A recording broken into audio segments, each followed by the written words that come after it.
Hello दोस्तों, स्वागत है आप सभी का एक्सीलेंट गाइड के इस ऑनलाइन प्लेटफॉर्म पे। यहाँ हम SSC GD, Agniveer, police constable और अन्य एक दिवसीय एग्जाम के लिए जीके जीएस को पढ़ेंगे। दोस्तों, जो हमारी टॉप 30 सीरीज चल रही है उसमें 30 प्रश्न होंगे जो आपके एग्जाम के लिए महत्वपूर्ण है। तो फिर आज की क्लास को शुरू करते हैं। तो दोस्तों, पहला क्वेश्चन हमारे स्क्रीन पे आ चुका है और वो है, श्रीलंका में बौद्ध धर्म के प्रचार के लिए अशोक ने किसे भेजा था? ऑप्शन ए है अमिता, ऑप्शन बी है आनंद कुमार, ऑप्शन सी है संघमित्रा और ऑप्शन डी है विष्णु गोपाल। तो इनमें से कौन सा राइट आंसर हो जाएगा, बताइए आप लोग। श्रीलंका में बौद्ध धर्म के प्रचार के लिए अशोक ने किसे भेजा था? कौन सा हो जाएगा इसका राइट आंसर? दोस्तों, यहाँ पे आपका right answer option number C हो जाएगा, संघमित्रा। संघमित्रा को श्रीलंका भेजे थे अशोक ने। तो फिर प्रश्न संख्या 1 समझ गए। चलिए नेक्स्ट क्वेश्चन देखते हैं। तो प्रश्न संख्या 2 हमारे सामने है, झारखंड का सबसे ऊंचा पर्वत कौन सा है? Option A Rajmahal, option B Kaimur, option C Maikal और ऑप्शन डी है पारसनाथ। तो इन 4 ऑप्शन में से कौन सा हो जाएगा राइट आंसर? झारखंड का सबसे ऊंचा पर्वत कौन सा है, बताइए कौन सा हो जाएगा राइट आंसर? तो दोस्तों, इसका राइट आंसर आपका ऑप्शन नंबर डी हो जाएगा, पारसनाथ। पारसनाथ झारखंड का सबसे ऊंचा पर्वत है। और मैकाल की बात की जाए तो मैकाल जो है मध्य प्रदेश और छत्तीसगढ़, मध्य प्रदेश और छत्तीसगढ़ की सीमा पर स्थित है। ठीक है, इसको भी ध्यान रखिएगा। तो फिर नेक्स्ट क्वेश्चन देखते हैं। प्रश्न संख्या 3, कौन सी रेखा भारत के लगभग मध्य से गुजरती है? ऑप्शन ए भूमध्य रेखा, ऑप्शन बी कर्क रेखा, ऑप्शन सी मकर रेखा और ऑप्शन डी है 8 डिग्री उत्तरी अक्षांश। तो इनमें से कौन सा हो जाएगा राइट आंसर? कौन सी रेखा भारत के लगभग मध्य से गुजरती है? कौन सा हो जाएगा दोस्तों? भारत के मध्य से गुजरने वाली रेखा कौन सी है? कौन सा हो जाएगा राइट आंसर, बताइए दोस्तों। इसका राइट आंसर आपका कर्क रेखा हो जाएगा। कर्क रेखा भारत के बीचों बीच से गुजरती है। इसको मैप से समझे हम तो देखिए, पृथ्वी इस प्रकार गोल है और इसके ठीक बीचों बीच से ये 0 डिग्री अक्षांश रेखा, जिसे हम भूमध्य रेखा भी कहते हैं, भूमध्य रेखा, ये तो पृथ्वी के बिल्कुल बीचों बीच से गुजरती है। और इससे 23.5 डिग्री उत्तर में, कितने डिग्री? 23.5 डिग्री उत्तर में कर्क रेखा गुजरती है। 23.5 डिग्री उत्तरी रेखा को कर्क रेखा कहते हैं और 23.5 डिग्री दक्षिणी अक्षांश, इस प्रकार से यह 23.5 डिग्री दक्षिण अक्षांश है और इसे हम मकर रेखा कहते हैं, मकर रेखा। तो जो बीचों बीच से गुजरती है पृथ्वी की वो भूमध्य रेखा, और 23.5 डिग्री उत्तर वाले को कर्क रेखा और 23.5 डिग्री नीचे वाले को मकर रेखा। तो ये चीज भी आप समझ गए। चलिए फिर नेक्स्ट क्वेश्चन देखते हैं। प्रश्न संख्या 4 हमारे सामने है, दुनिया में सबसे अधिक वर्षा भारत के किस राज्य में होती है? Option A Assam, option B Meghalaya, option C Tripura और ऑप्शन डी है मणिपुर। तो इन चारों ऑप्शन में से कौन सा हो जाएगा करेक्ट आंसर, बताइए। दुनिया में सबसे अधिक वर्षा भारत के किस राज्य में होती है? कौन सा हो जाएगा दोस्तों सही आंसर? देखिए, यहाँ पे आपका ऑप्शन नंबर बी करेक्ट है, मेघालय। मेघालय का ही स्थान है मासिन राम। क्या है? मासिन राम। और यह विश्व में सर्वाधिक वर्षा वाला स्थान है। इसको आप समझ गए। ठीक है, फिर नेक्स्ट क्वेश्चन देखते हैं। प्रश्न संख्या 5 हमारे सामने है, भारत में सबसे अधिक ठंड किस स्थान पर पड़ती है? Option A Leh, option B Shimla और ऑप्शन सी है मसूरी और ऑप्शन डी है श्रीनगर। तो भारत में सबसे अधिक ठंड किस स्थान पर पड़ती है? इनमें से कौन सा हो जाएगा राइट आंसर? तो दोस्तों, इसका सही आंसर आपका ऑप्शन ए लेह हो जाएगा। लेह लद्दाख की राजधानी है। लद्दाख की राजधानी है और ये केंद्र शासित प्रदेश है और सबसे बड़ा केंद्र शासित प्रदेश लद्दाख ही है। लद्दाख जो है सबसे बड़ा केंद्र शासित प्रदेश है। क्या है? केंद्र शासित प्रदेश। तो लद्दाख सबसे बड़ा केंद्र शासित प्रदेश है और लद्दाख की राजधानी लेह है और यहीं पे सबसे अधिक ठंडी लगती है। चलिए फिर नेक्स्ट क्वेश्चन देखते हैं। तो प्रश्न संख्या 6 हमारे सामने है। शिव समुद्रम जलप्रपात किस नदी पर स्थित है? Option A Godavari, option B Krishna, option C Kaveri और ऑप्शन डी है तुंगभद्रा। तो इनमें से कौन सा राइट आंसर हो जाएगा आपका? शिव समुद्रम जलप्रपात किस नदी पर स्थित है आपको बताना है। शिव समुद्र जलप्रपात किस नदी पर स्थित है दोस्तों? देखिए यहाँ पे आपका ऑप्शन नंबर सी राइट होगा, कावेरी। और यदि गोदावरी की बात की जाए तो जायकबाड़ी बांध याद रखिए, जायकबाड़ी बांध। और जायकबाड़ी बांध किस राज्य में है? तो महाराष्ट्र, क्योंकि महाराष्ट्र के त्रियंबक पठार से यह निकलती है गोदावरी नदी और गोदावरी नदी के किनारे नासिक शहर स्थित है, इसको भी ध्यान रखिएगा। चलिए फिर प्रश्न संख्या 7 को देखते हैं। तो प्रश्न संख्या 7 हमारे सामने है। गारो जनजाति कहाँ की है? ऑप्शन ए असम के, ऑप्शन बी मणिपुर के, ऑप्शन सी मेघालय के और ऑप्शन डी है मिजोरम के। तो इनमें से कौन सा हो जाएगा राइट आंसर? गारो जनजाति कहाँ की है, किस राज्य की है जनजाति, ये बताइए कौन सा हो जाएगा राइट आंसर। दोस्तों इसका सही आंसर जो होगा वो होगा मेघालय। मेघालय में गारो खासी जनजातियाँ पाई जाती है और इन्हीं जनजातियों के नाम पर यहाँ पे पहाड़ियों का भी नाम रखा गया है। तो गारो खासी जनता पहाड़ियाँ भी मेघालय में दिखाई देती है। चलिए फिर नेक्स्ट क्वेश्चन देखते हैं। तो प्रश्न संख्या 8 हमारे सामने है। विख्यात सोम मंदिर को किसने नष्ट किया? Option A Mohammad Ghori, option B Qutubuddin Aibak, option C Mahmud Ghaznavi और ऑप्शन डी है मोहम्मद बिन कासिम। तो इनमें से कौन सा हो जाएगा राइट आंसर? विख्यात सोम मंदिर को किसने नष्ट किया था? 4 ऑप्शन दिए गए हैं, इनमें से बताइए कौन सा होगा राइट आंसर। जो विख्यात सोम मंदिर है उनको किसने नष्ट किया था? तो देखिए यहाँ पे ऑप्शन नंबर सी आपका हो जाएगा करेक्ट। जो महमूद गजनवी है इन्होंने ही विख्यात सोम मंदिर को नष्ट किया था। चलिए फिर नेक्स्ट क्वेश्चन देखते हैं। प्रश्न संख्या 9। राज्यसभा का पदेन अध्यक्ष होते हैं। ऑप्शन ए राष्ट्रपति, ऑप्शन बी उपराष्ट्रपति, ऑप्शन सी प्रधानमंत्री और ऑप्शन डी गृह मंत्री। तो ये 4 ऑप्शन दिए गए हैं, इनमें से कौन सा हो जाएगा राइट आंसर बताइए। राज्यसभा का पदेन अध्यक्ष कौन होते हैं? राष्ट्रपति होते हैं या फिर उपराष्ट्रपति या फिर प्रधानमंत्री या फिर गृह मंत्री? तो दोस्तों इसका राइट आंसर उपराष्ट्रपति हो जाएगा। जो भारत के उपराष्ट्रपति रहेंगे वही राज्यसभा के पदेन अध्यक्ष भी होंगे। क्लियर यहाँ तक? चलिए फिर नेक्स्ट क्वेश्चन देखते हैं। प्रश्न संख्या 10।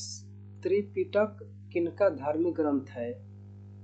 ऑप्शन ए हिंदुओं को, यहाँ पे थोड़ा सा मिस्टेक हुआ है सुधार लीजिएगा, हिंदुओं को, ऑप्शन बी मुसलमानों के, ऑप्शन सी जैनों के और ऑप्शन डी बौद्धों के। तो त्रिपिटक जो धार्मिक ग्रंथ है इनमें से किसका धार्मिक ग्रंथ है आपको बताना है। त्रिपिटक इंपॉर्टेंट है, बताइए कौन सा हो जाएगा राइट आंसर। तो दोस्तों जो त्रिपिटक धार्मिक ग्रंथ है वो है बौद्धों के। ऑप्शन डी जो है आपका करेक्ट हो जाएगा। चलिए फिर नेक्स्ट क्वेश्चन देखते हैं। और एक यहाँ पे समझ लें, जैनों का जो होता है उसे आगम कहते हैं, आगम। तो पूछा जाए आगम किन से जुड़ा हुआ है तो जैनों से, ठीक है। चलिए फिर नेक्स्ट क्वेश्चन देखते हैं। प्रश्न संख्या 11। चंद्रगुप्त मौर्य की साम्राज्य की राजधानी कहाँ थी? Option A Vaishali, option B Rajgir, option C Pataliputra और ऑप्शन डी बोधगया। तो चंद्रगुप्त मौर्य के साम्राज्य की राजधानी कहाँ थी आपको बताना है, कौन सा हो जाएगा राइट आंसर। चंद्रगुप्त मौर्य जो मौर्य वंश के संस्थापक थे वो अपनी राजधानी किस जगह को बनाए थे बताना है। देखिए दोस्तों यहाँ पे राइट आंसर आपका सी हो जाएगा, पाटलिपुत्र। पाटलिपुत्र को उन्होंने अपनी राजधानी के रूप में चुना था। चलिए फिर नेक्स्ट क्वेश्चन देखते हैं। प्रश्न संख्या 12, राजतरंगिणी में कलहन ने जिस राज्य का वर्णन किया है वह है option A Magadh, option B Kosal, option C Kalinga और ऑप्शन डी कश्मीर।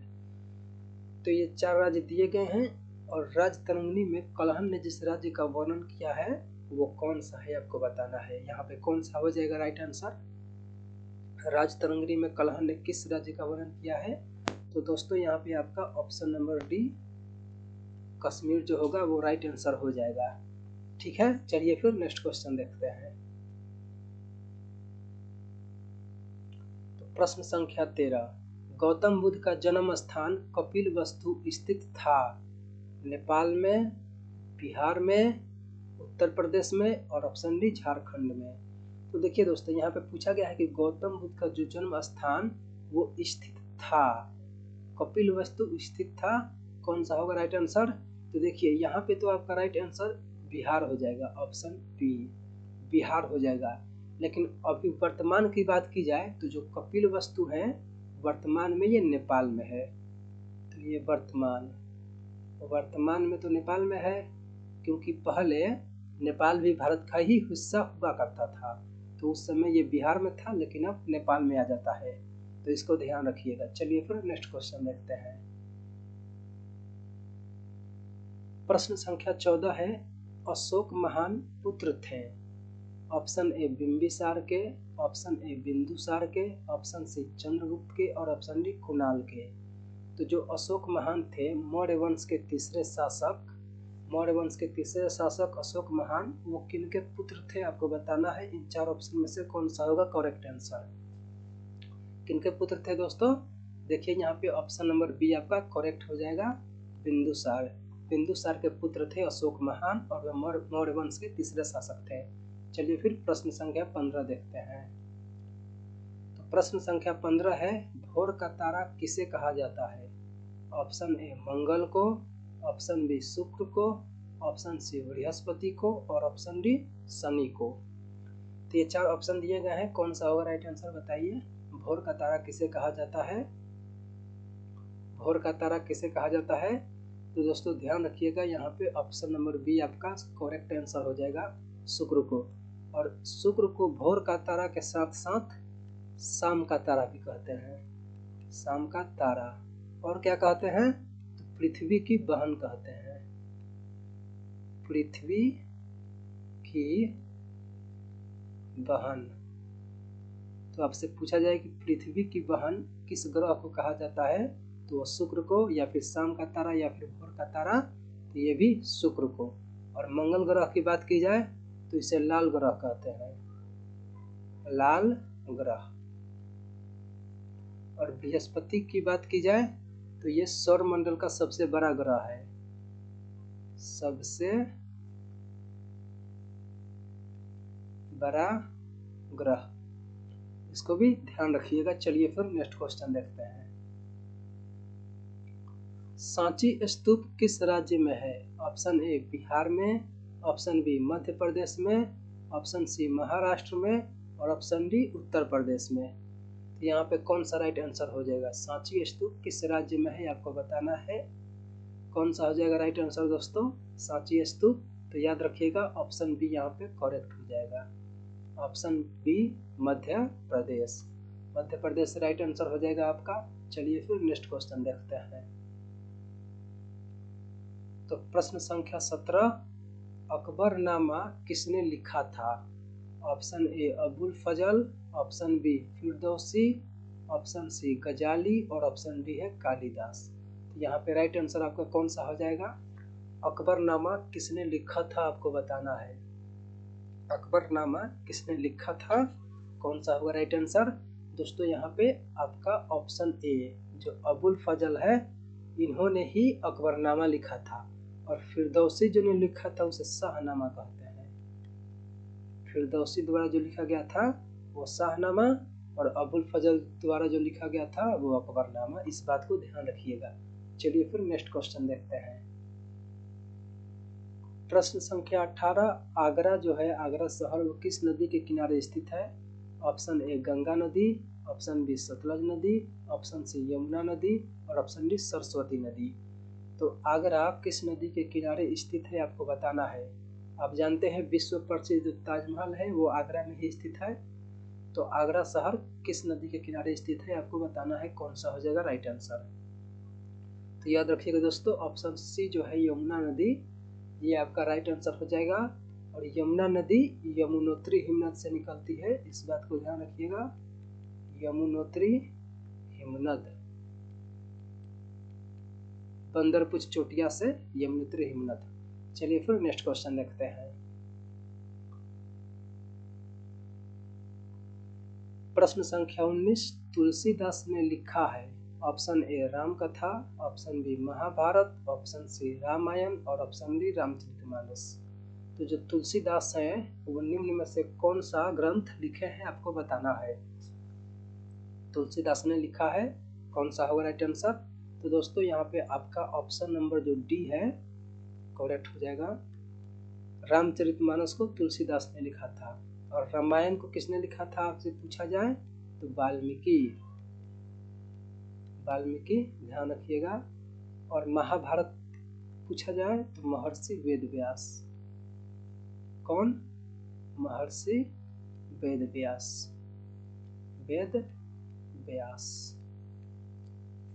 तो इन सब चीज को भी ध्यान रखिएगा, अक्सर एग्जाम में पूछ लिए जाते हैं। चलिए फिर प्रश्न संख्या 20 की तरफ चलते हैं। प्रश्न संख्या 20 हमारे सामने है। भारत के प्रथम राष्ट्रपति निवासी थे। ऑप्शन ए बिहार के, ऑप्शन बी मद्रास के, ऑप्शन सी पंजाब के और ऑप्शन डी दिल्ली के। तो यहाँ पे कौन सा हो जाएगा राइट आंसर। भारत के प्रथम राष्ट्रपति निवासी थे बिहार के, मद्रास के, पंजाब के या फिर दिल्ली के। कहाँ के निवासी थे आपको बताना है। इन चारों ऑप्शन में से कौन सा हो जाएगा राइट आंसर। तो दोस्तों भारत के प्रथम राष्ट्रपति जो थे वो तो थे डॉक्टर राजेंद्र प्रसाद, डॉक्टर राजेंद्र प्रसाद। तो वे कहाँ के निवासी थे इनमें से, तो ऑप्शन ए जो होगा आपका करेक्ट हो जाएगा। डॉक्टर राजेंद्र प्रसाद बिहार के निवासी थे। चलिए फिर नेक्स्ट क्वेश्चन देखते हैं। तो प्रश्न संख्या 21 हमारे सामने है। विद्युत बल्ब का आविष्कार किसने किया था। ऑप्शन ए है Thomas Alva Edison, option B Ostwald, option C James Watt और ऑप्शन डी है आइंस्टीन। तो कौन सा हो जाएगा करेक्ट आंसर। विद्युत बल्ब का आविष्कार किसने किया था आपको बताना है। विद्युत बल्ब का किसने आविष्कार किया था। तो दोस्तों यहाँ पे आपका ऑप्शन ए करेक्ट हो जाएगा। ऑप्शन ए जो है थॉमस अल्वा एडिसन, ये आपका करेक्ट हो जाएगा। और जेम्स वाट की बात की जाए तो इन्होंने रेल इंजन का आविष्कार किया था। ठीक है, चलिए फिर नेक्स्ट क्वेश्चन देखते हैं। हर्षवर्धन के राज्य में किस शहर को महत्व प्राप्त हुआ था। Option A Kannauj, option B Ujjain, option C Pataliputra और ऑप्शन डी है हस्तिनापुर। तो हर्षवर्धन जो थे राजा, उनके समय में किस शहर को महत्व प्राप्त हुआ था आपको बताना है। कौन सा होगा करेक्ट आंसर। कौन सा हो जाएगा दोस्तों। तो देखिए यहाँ पे आपका ऑप्शन ए करेक्ट आंसर होगा। कन्नौज, उत्तर प्रदेश में है कन्नौज, इसे इत्र नगरी भी कहते हैं। इत्र नगरी किसे कहते हैं, कन्नौज के, और यह उत्तर प्रदेश में है। और ये आपका राइट आंसर होगा। हर्षवर्धन के राज्य में किस शहर को महत्व प्राप्त हुआ था, तो ऑप्शन ए जो है कन्नौज। चलिए फिर नेक्स्ट क्वेश्चन देखते हैं। प्रश्न संख्या 23 भारतीय प्रामाणिक समय ग्रीनिच माध्य समय से कितना आगे होता है। ऑप्शन ए 4 घंटे, ऑप्शन बी 5 घंटे, ऑप्शन सी 5 घंटे 30 मिनट और ऑप्शन डी है 6 घंटे 30 मिनट। तो आपको बताना है कौन सा होगा करेक्ट आंसर। भारतीय जो प्रामाणिक समय है वो ग्रीनिच समय से कितना आगे होता है, कौन सा होगा राइट आंसर। कौन सा होगा दोस्तों बताइए, आसान है। तो यहाँ पे आपका ऑप्शन सी जो होगा करेक्ट आंसर होगा। 5.5 घंटे जो आगे होता है ग्रीनिच माध्य से। चलिए फिर नेक्स्ट क्वेश्चन देखते हैं। तो प्रश्न संख्या 24 हमारे सामने है। कॉर्बेट नेशनल पार्क किस राज्य में स्थित है।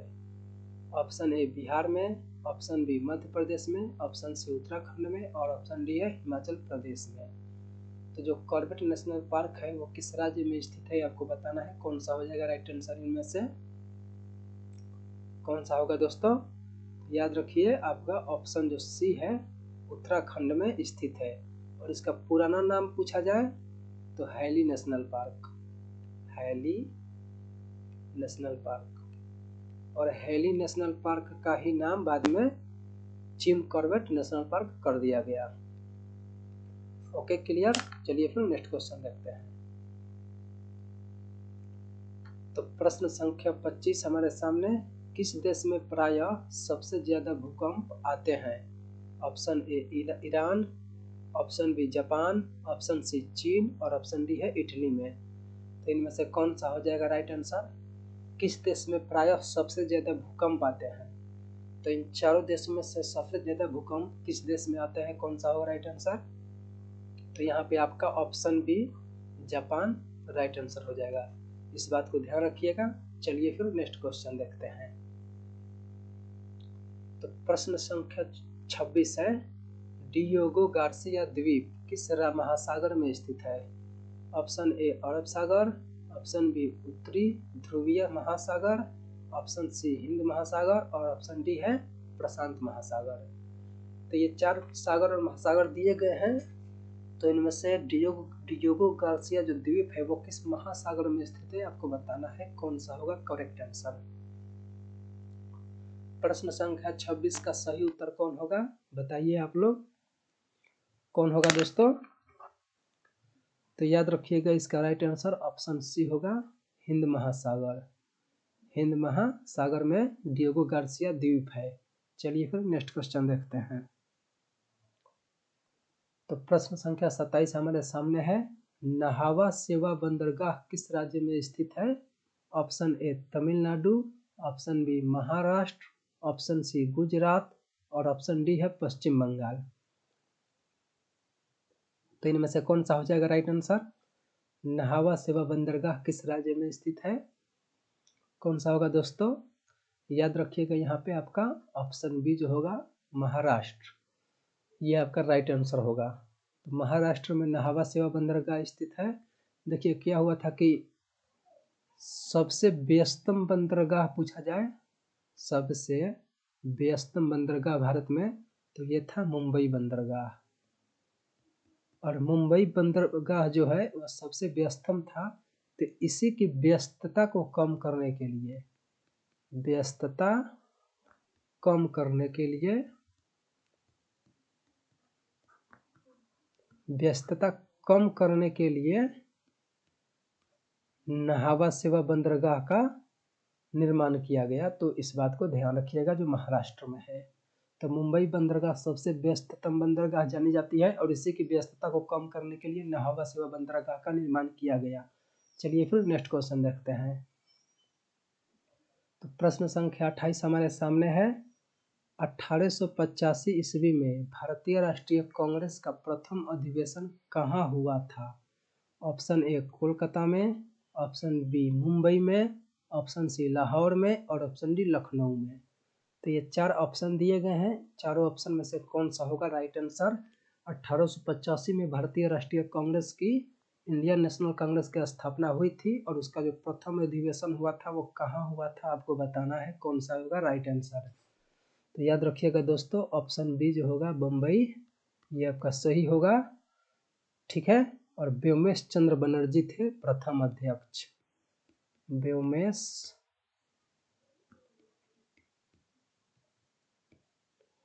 चंद्र बनर्जी, व्योमेश चंद्र बनर्जी थे। और भारतीय राष्ट्रीय जो कांग्रेस है इसके संस्थापक जो थे वो A.O. ह्यूम थे, A.O. ह्यूम, इस बात को भी ध्यान रखिएगा। चलिए फिर नेक्स्ट क्वेश्चन देखते हैं। तो प्रश्न संख्या 29 है, भारत की प्रथम महिला शासक बनी थी? ऑप्शन ए चांद बीबी, ऑप्शन बी रजिया बेगम, ऑप्शन सी रानी लक्ष्मीबाई और ऑप्शन डी है अहिल्याबाई। तो भारत की प्रथम महिला शासिका बनी थी। इनमें से कौन सा हो जाएगा राइट आंसर? तो दोस्तों यहाँ पे आपका करेक्ट आंसर जो होगा वो ऑप्शन बी होगा, रजिया बेगम। रजिया बेगम, रजिया बेगम इल्तुतमिश की पुत्री थी। ठीक है, चलिए फिर नेक्स्ट क्वेश्चन देखते हैं। तो प्रश्न संख्या 30 जो हमारा आज का अंतिम प्रश्न है, महात्मा गांधी निम्न में से किनसे अधिक प्रभावित थे? Option A Leo Tolstoy, option B Bernard Shaw, option C Karl Marx और ऑप्शन डी बर्ट्रैंड रसेल। तो इनमें से कौन सा होगा राइट आंसर? महात्मा गांधी निम्न में से किनसे अधिक प्रभावित थे? कौन सा होगा राइट आंसर बताइए आप लोग जल्दी जल्दी, कौन सा होगा दोस्तों? तो याद रखिएगा ऑप्शन ए आज हो जाएगा आपका राइट आंसर। लियो जो टॉल्स्टॉय थे इनसे ही महात्मा गांधी अधिक प्रभावित थे। तो दोस्तों अगर आप इसका पीडीएफ लेना चाहते हैं तो आप टेलीग्राम ज्वाइन कर सकते हैं, टेलीग्राम, और टेलीग्राम का लिंक आपको डिस्क्रिप्शन में दिया गया है। बाकी हमारा जो इंस्टाग्राम है, इंस्टाग्राम भी आपका एक्सीलेंट गाइड नाम से चलता है, वहाँ पे आप हमको फॉलो कर दीजिए। वहाँ पे आपका डीकेटी डेली नॉलेज टेस्ट होता है, डेली नॉलेज टेस्ट होता है। वहाँ पे प्रत्येक दिन प्रश्न पूछे जाते हैं जिसका उत्तर आपको कमेंट बॉक्स में देना होता है। और यहाँ पे और भी बहुत सी चीज़ें डाली जाती हैं जो आपकी जानकारी के लिए महत्वपूर्ण होता है। तो फिर आज की क्लास को यहीं पे समाप्त करते हैं। आप सभी को जुड़ने के लिए धन्यवाद। मिलेंगे फिर अगली क्लास में, तब तक आप लोग स्वस्थ रहिए, मस्त रहिए और पढ़ते रहिए। जय हिंद।